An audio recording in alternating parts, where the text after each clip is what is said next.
May nakapulot. Ang ibig sabihin, yung 500 na yun, galing. 1,000 pera mo. Oh. Diba, 1,000 pera mo. Oh. Ngayon,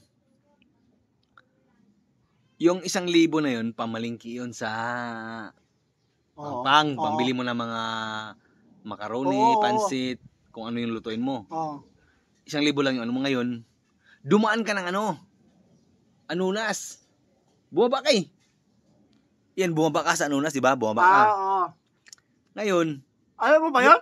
Yung 1,000 na yun, binawasan mong 500. Kinain mo doon sa Anunas. Kaya nga, tapos, nahulog pa. Ngayon, pumunta kang palengke, 500 lang yung pera mo. 500 lang.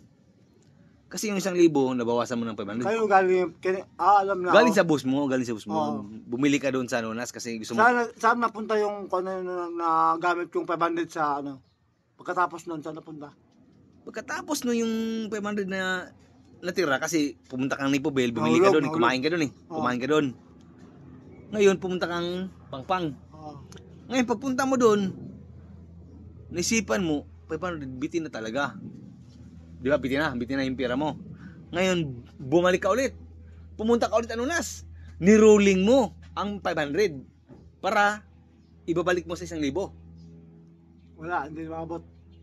Ngayon, hindi umabot yung pera niya, guys. Kahit anong rolling niya, yung 500 niya, gusto niyang nang maging 1,000 ulit. Ni-rolling niya.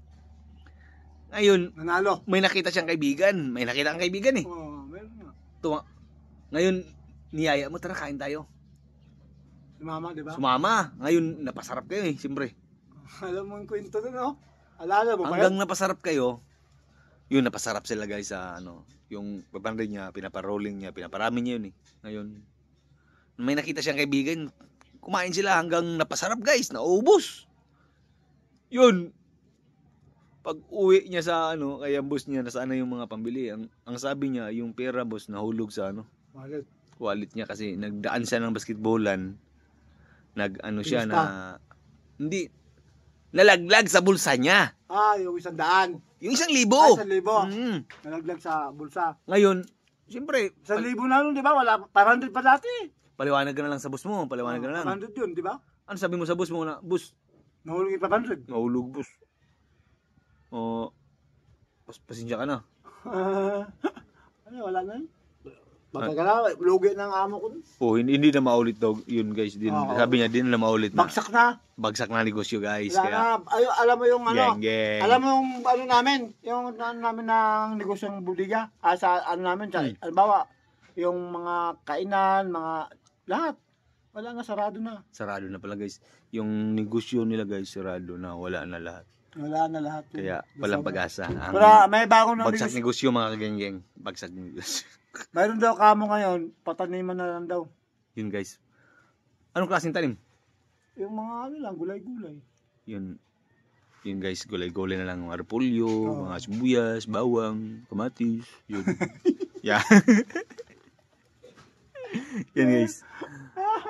Yun yung tropa natin. Repolyo, kamatis, sibuyas. Malay mo, majakpatan. Yayaman na naman. Kailan? Yan guys, ang saya ng kaibigan natin. Kahit ganyan lang, masaya pa rin. Mga geng-geng, shoutout kayo yan ha. Mwah! I love you sa inyo.